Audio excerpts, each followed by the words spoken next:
that tells me I'm live. I am live. Oh, it's a black square. All right, we are live. I was just asking Ben if he's in that Thanksgiving holiday mood because you know what? There's a holiday coming up and it's Thanksgiving. It's actually my favorite holiday, to be honest with you. I love it over every other holiday. What's your favorite holiday? I don't know. I think Thanksgiving is fun. Christmas is always like too commercial these days, but just having a family around is fun. You know, Ben was just saying he was not going to have family around. You're going to do it on your own. But then your daughter made a plea to please cook for them. Yeah, and they're going to quarantine for like 2 weeks before, so we've agreed. Otherwise, Yolanda and I were just going to think about having a roast quail for Thanksgiving. Simone's is also Thanksgiving. I agree, but I hear Simone is going to stay in San Francisco. Ron's on, Joy's on, Yolanda's on, Wendy's on. You guys are awesome. I love we got our peanut gallery out there. Thanksgiving is my favorite. So Ben and I, because Thanksgiving is literally next week, which is crazy, although here in California, we're a little rainy, a little cold, so it fits the mood. But what are you going to shop for? What are you going to buy? What's going to be on your table? Simone, you're not going to be alone. I already heard the scoop. What's going to be on the table? So we thought we would have our Chardonnay, Pinot Noir, and Zin. We're going to taste them all because I'm pretty sure they'll be on my Thanksgiving table. They'll probably be on yours. I am actually heading to Florida tomorrow. I'm from Florida, so I've got family out there. My kids and I are going to head off, wear a mask the whole time. A little nervous, but we're doing it. So I had to ship out some wine to my sister, so we'll have it all. So if you're joining us on our 4 to 6 years of newness to Friday night, I'll be in Florida. Ben will be here. Fun. But Chardonnay, first wine, perfect cooking wine, meaning drink it while you cook. Don't always cook with it. But Ben, Chardonnay was one of the first ones you made, right? Yes. Oh, yeah. Chardonnay was, we were probably better known for our Chardonnay in 1998, 99, and 2000. In fact, our distributor, our broker, liked it so much he drank 1/3 of our whole. I only made a couple of cases out of it at the time, but he was our biggest fan, but he wasn't paying for it. So one for you, one for me. Well, yeah. Dan wrote me some notes. Chardonnay is the #1 most drank wine in America at about 840,000 bottles per year drank. And we do 200 cases, 200 times 12. That's how many bottles we make. All right. Wendy is doing a turkey breast, and she's going to do a dressing with no meat for Fred. Fred Nunes is a vegan, so he's definitely not having turkey.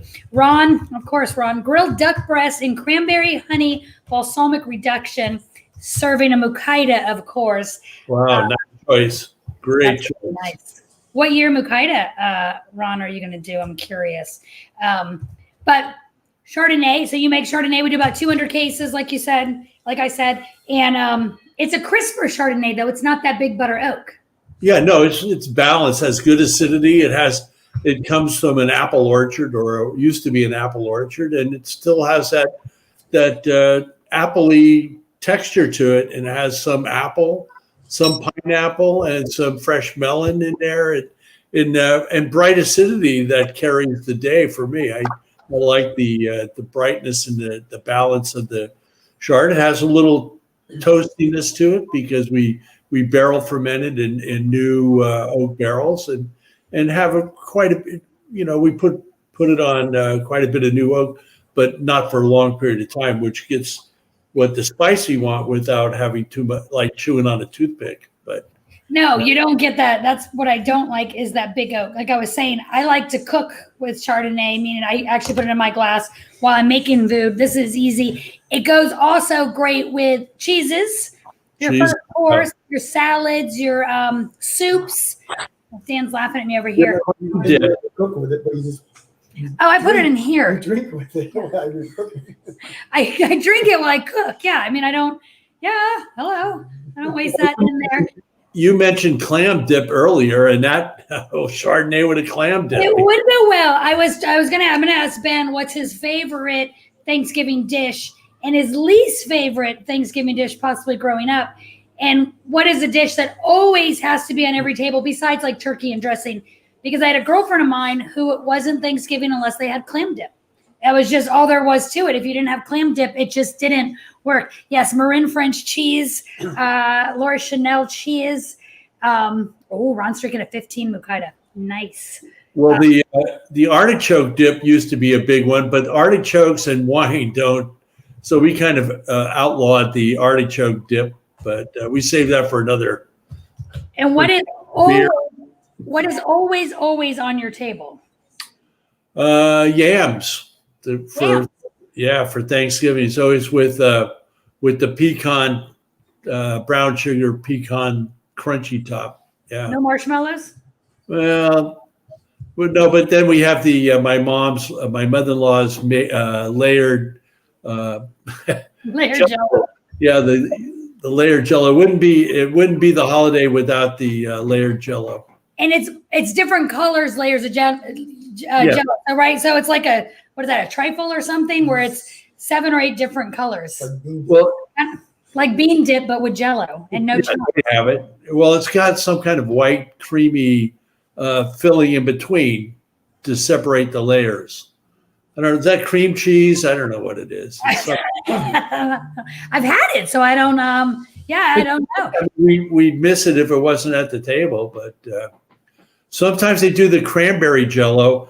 I'm a cranberry jelly person, and half the family likes the fresh berry cranberry, and the other half like the gelatin type cranberry. I like the kind of the can. Oh. I just learned the other day that when you take it out of the can, right, it has the ridges in it, and you're supposed to use the lid to slice through the ridges, and then you don't even need a knife. I didn't know that. That's good. It's good info because I love the cheap canned stuff. Oh, condensed milk. Roxanne saying it's condensed milk, not cream cheese. Yeah, you got it. It's condensed milk. That's it. And it's Julia's favorite. Yeah. Oh. Oh, good, Julie. Julia's canned jelly cranberry goes amazing with Pinot Noir, by the way. Yes, the can shape is imperative. And you can store it for years to come. That's what You can't have a turkey sandwich without the jellied cranberry and mayonnaise. And yes, and stuffing. You got to put the stuffing on there, right? You put the stuffing on there too. I totally agree with you. Not Cool Whip, mayonnaise. Yeah, these are all the things that make Thanksgiving delicious. What is the worst thing that's been on your Thanksgiving table at any point? You could have visited somebody. Clam dip. No. I don't have clam dip. It's not me. I used to hate the little pearl onions in the peas.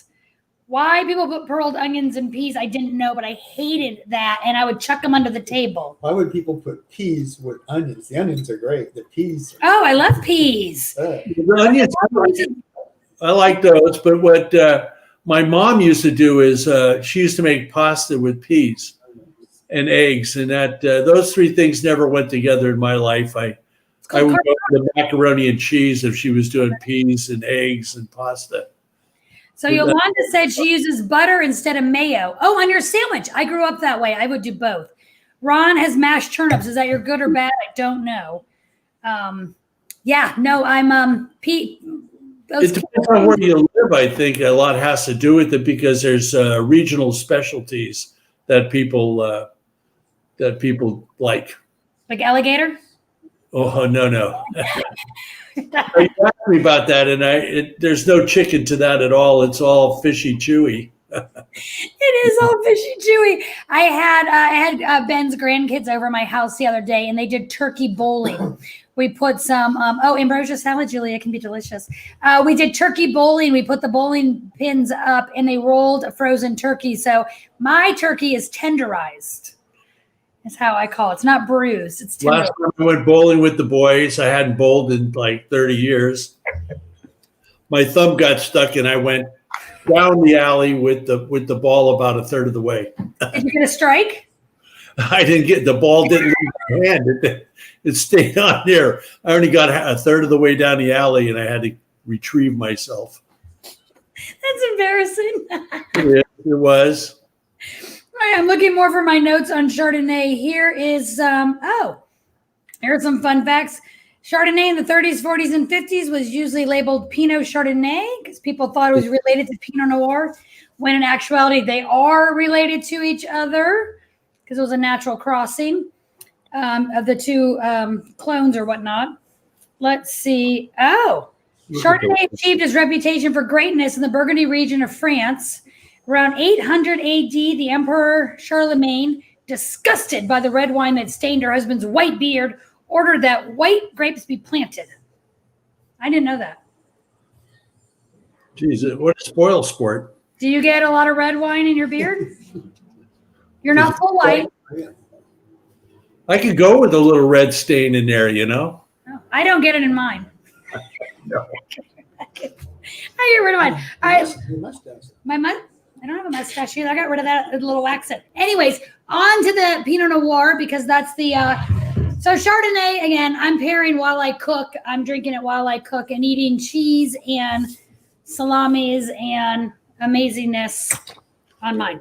I have to say that the this particular site for Chardonnay has been we've made Chardonnay from other sites over the years, but the oh yeah, we did Mazzetti for years. We did Mazzetti Chardonnays, and they were always good. The Russian River. I think I did a little of Nick one time. We made some Lara Chardonnay. He grows it, but the Peters has always been like an amazing Chardonnay for us. And you know, when we brought it back in 2005, after we went through that ABC, anything but Chardonnay, nobody wanted Chardonnay that was barrel fermented or had full malolactic, which is the way we do it.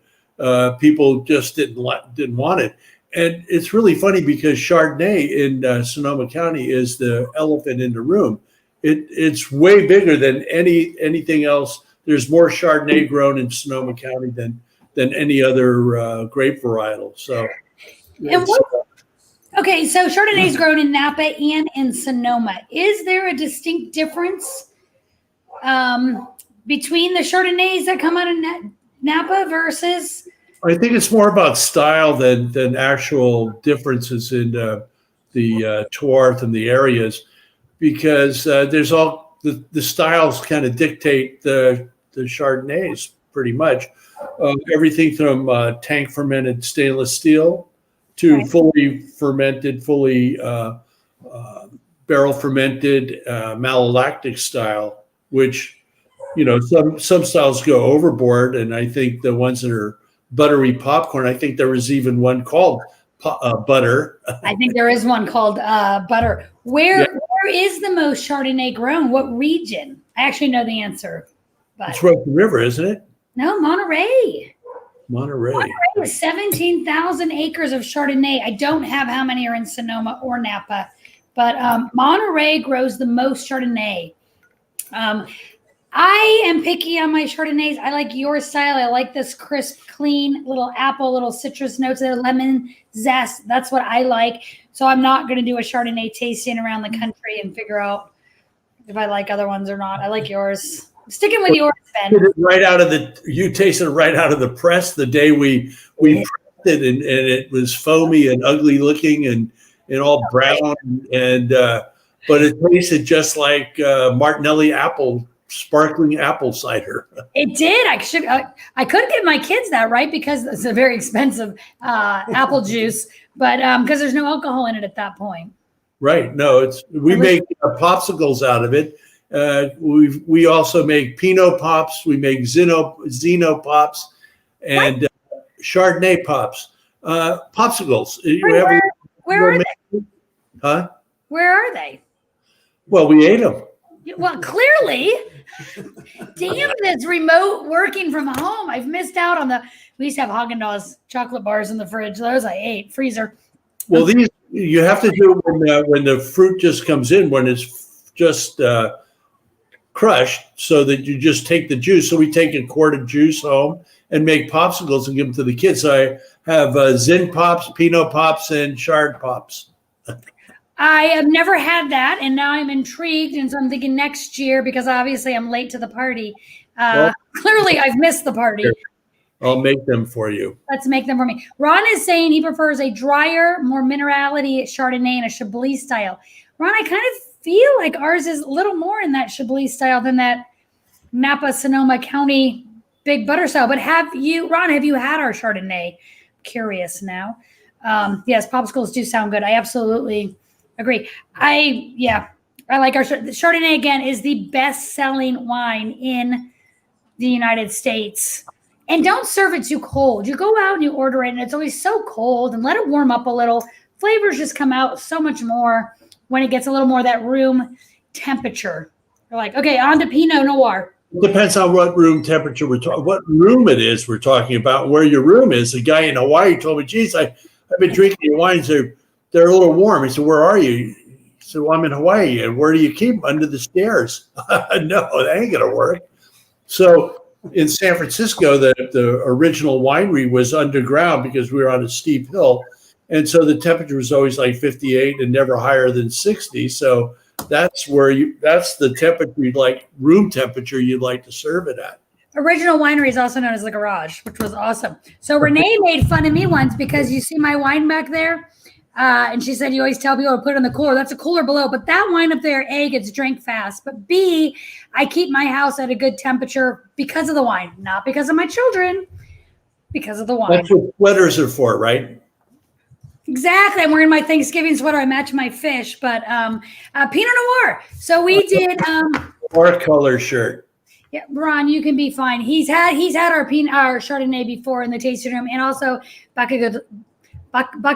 I like saying it, but I think I just said it wrong. He's a Pinot guy. All right, so we opened up the 17th Sonoma Coast. We figured we were going to go coastal. Sonoma Coast, by the way, is 500,000 acres. And what pairs? 500,000 acres. And Russian River Valley is 96,000 acres. And lucky for me, I have a map. This is Sonoma County. You can see all the different AVAs in here. And then Sonoma Coast is what we politely circled in red for you. Look how huge Sonoma Coast is. And it takes in a lot of other AVAs, of course, the Petaluma Gap, the actual Russian River. It takes in Fort Ross. And from where we're at on the Sonoma Coast, both with the Campbell and what's in this Sonoma Coast, it's above the AVA Fort Ross. And what we've been trying to do in the area, above Fort Ross, all the way down to Jenner and to Bodega Bay, to Freestone, that strip that's right along the coast, we want to make that actually a true coast. Oh, so that would be that west of west.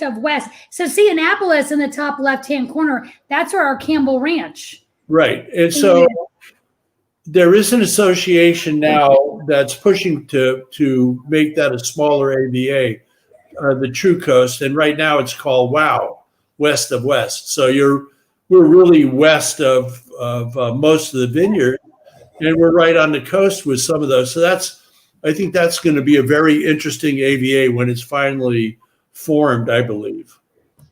Yeah. What do you have to do to get?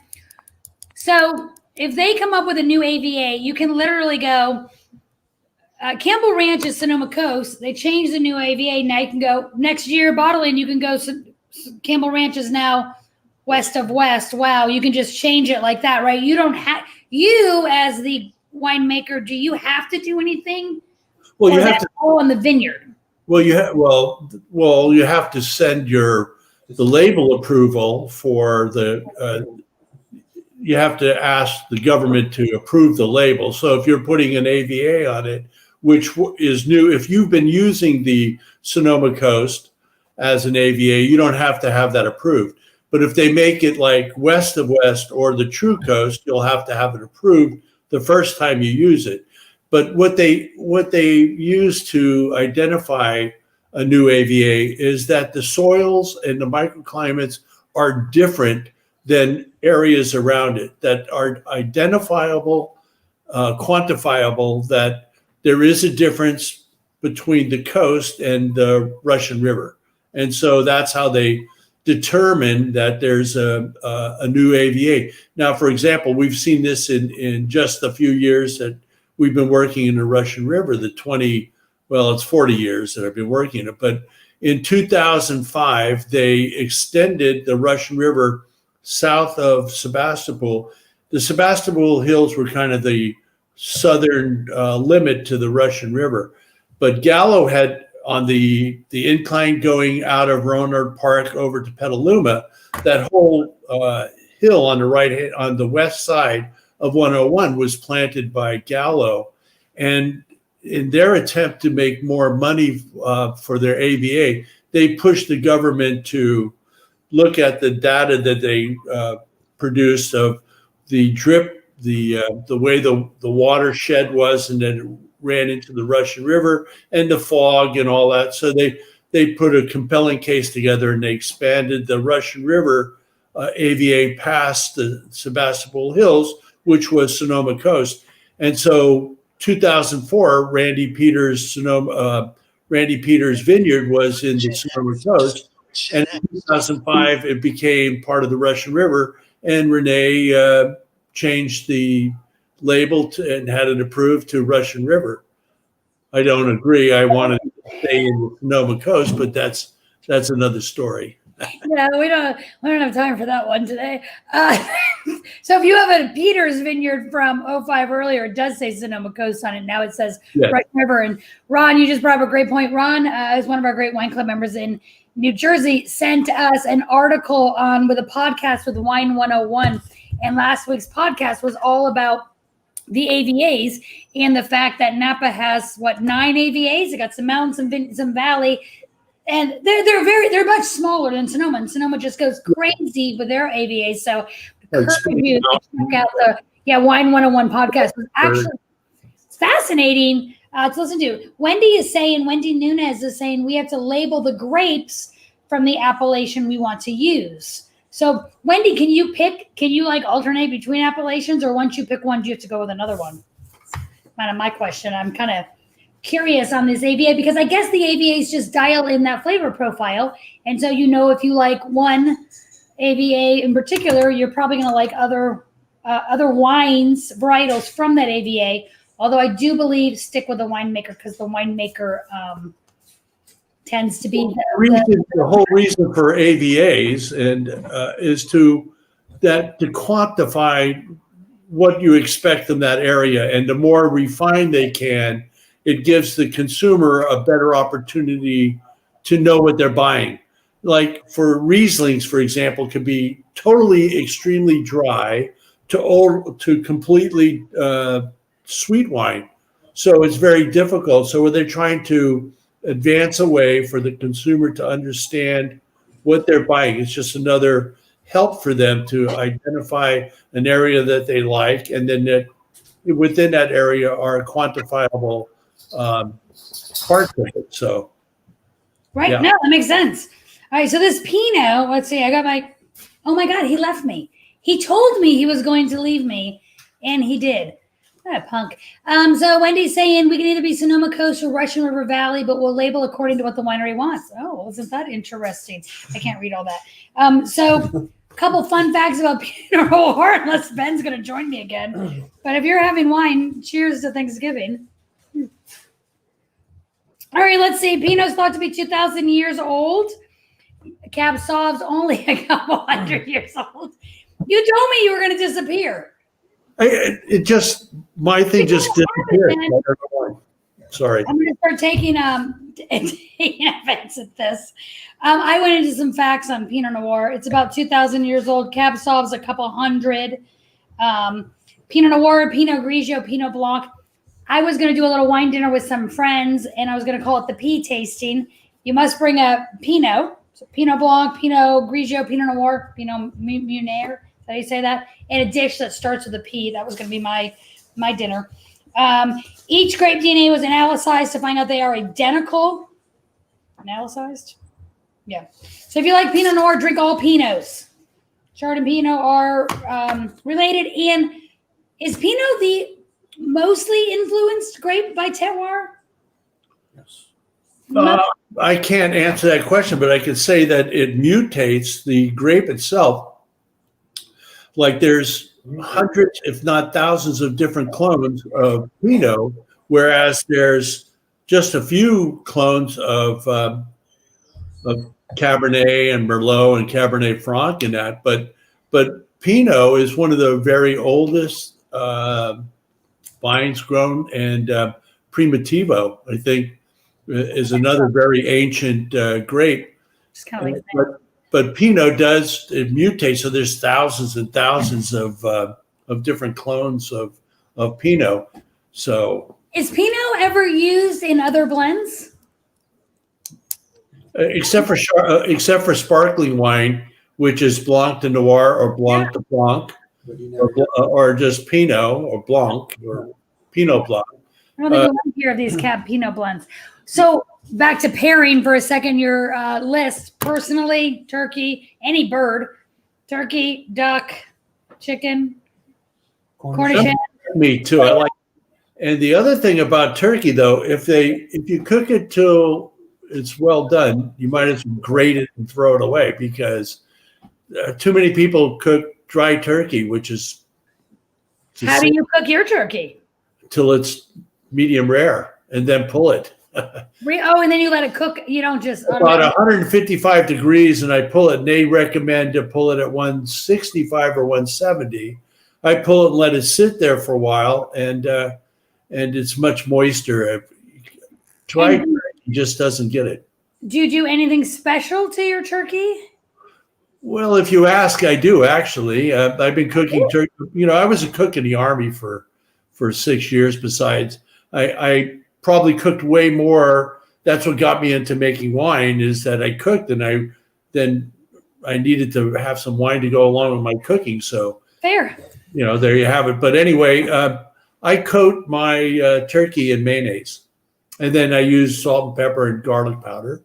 And you never have to baste it again once you put the mayonnaise on it, and that just keeps it well lubricated. I have never heard of. Alrighty. Maybe if I try one this year, I always brine mine first. It's always cold out here. Yeah, brining is terrific. People put butter and then they put cheesecloth over it, or they baste it all the time or whatever. You never have to do that if you coat it with mayonnaise. Use the same salt and pepper, and I use garlic powder on top of mine also. And the skin comes out crispy and delicious, and no muss, no fuss. I love it. So, oh my God. So you cook the turkey with mayonnaise, then you add the mayonnaise to the salad, to the turkey sandwich the next day. So mayonnaise is your staple. Yeah, I'm okay with mayonnaise. It has to be real mayonnaise, though. No Miracle Whip. No Miracle Whip. You don't like the tangy zip of a Miracle Whip? Nope. I grew up in Florida. They loved the Miracle Whip back there. Well, there you have it. The bologna sandwich. You also eat alligator. That's another. We do eat alligator. We're going to get to that in a second. We do eat alligator too. Well, no. You gotta get onto that. Not like roadkill. Yeah, okay. Well, now we're on to the Zin, because today is National Zinfandel Day. And Ron is saying, what I love about your Pinots is how each one of your wines has a distinct flavor profile and pairs with a variety of foods. And Ron, I agree with you. I always love the one in my glass. I joke, I love side-by-siding our Pinots. We have a 4-year/6 year vertical of Nunez Vineyard coming up on Friday, which Ben, Wendy, possibly Fred Nunez, myself will all be on, going through the 4 to 6 vertical. That is always fun too, side-by-siding and seeing how everything changes. Hey, Coco Fry saying hey. And Craig is loving the Zin Master shirt. He must have seen that on Facebook, because today is National Zinfandel Day. We do one Zinfandel. We kind of call it a Zino. Ben, why do we call it a Zino? Well, we used to make Russian River Zinfandel, and now we make Dry Creek, because our home winery is in Dry Creek. Some of the best Zinfandel grown in California is on Dry Creek, and Zinfandel is the grape of California, if you didn't know that. I did not know that. California's grape is Zinfandel. Zinfandel is and was for years, 1800s to the early 1900s. We sent it all over the world as claret. Very famous. We were well known for our claret style wines, grown in the Russian River in Sonoma and Napa, sent to San Francisco, where it was aged and bottled. There was I forget, a couple 100,000 gallons of wine in the 1906 earthquake. If they could have figured out how to use it to put the fire out, they would have used it. But anyway, it was all in the warehouses in areas that got ruined in the earthquake. But that's a whole other story. The reason we call it Zino in the cellar is because we make it pretty much with the same protocols we do with our Pinot. It's hand sorted. It's destemmed but whole berry. We hand punch it 3 times a day like we do our Pinot. We don't pump over. A lot of people take a pump and pump the juice over the top. We feel it's much better and gentler to hand punch it. So we do it just like we do our Pinot, and then after we press it, we put it right in Francois Frere's French Burgundy barrels, which we use for our Pinot. And I don't think hardly anybody does that, but since we have these beautiful barrels and we only use them 2 to 3 times, on the third use, we'll move them over to the Zinfandel and age our Zin in 2-year-old and 3-year-old Pinot barrels. And I'll put a couple of new barrels in there, so you'll also get that spice on the nose, which is, to me, really important. When you put your nose in there, it has that.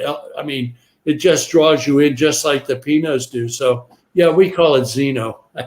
You have a taste of the Zin. So it's funny. I'm kind of used to drinking the Pinots, and then I taste the Zin, and it's definitely richer and darker. You have those deep, deep, dark berry flavors, and you take a sip, and you immediately go into another sip because, dang it, this is delicious too. What pairs best with the Nunez? The 17 Nunez is like candy, personally. So I think anything on your Thanksgiving table is going to go. All 3 wines you make, these 3, because we don't have any rosé right now, they all pair great with the different stages of Thanksgiving. I'm going Chard beginning, Pinot in the middle, Zin at the end, and just go circle back around. Just keep doing it.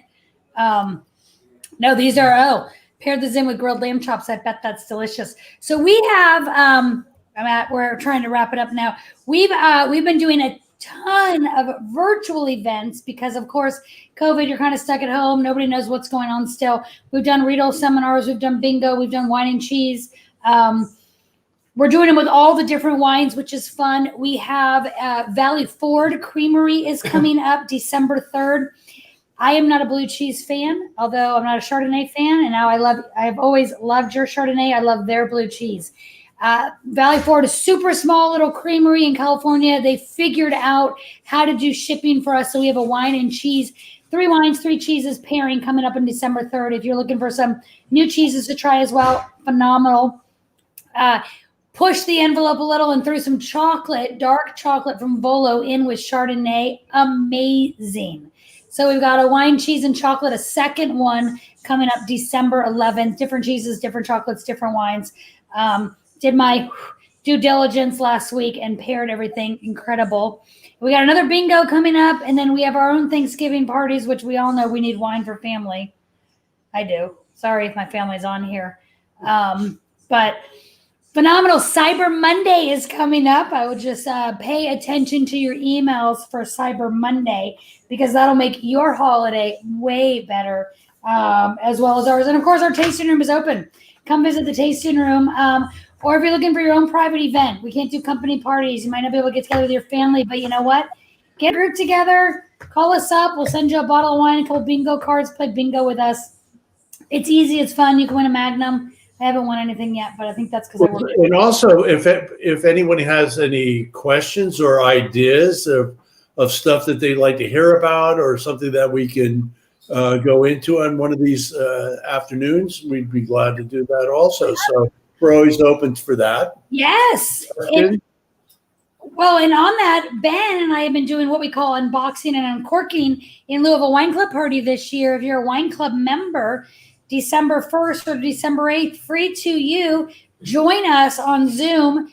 We are opening up all of the bottles in the fall club allocation, and Ben is giving you his thoughts and what he thought of the growing season and what came in and how we wrote the tasting notes. And we've actually had a lot of fun. The conversations have been, because it's Zoom, it's very interactive. You can ask questions, chat questions, do whatever. And I think yeah, it's a great way to be drinking the 18s. We're enjoying. If you've got a core event, it's awesome. But we're the virtual place to be. We are happy to come into your homes. Ron, is the Founders Reserve ready to drink now? Ron, you're hilarious because the Founders Reserve was so small production. It's a 2017 vintage, Ron. If you got two, I would drink one next couple of years and hold one for a little later. But it's mostly, Founders is mostly clonal, correct? Individual clones? Ben, do you remember what the Founders?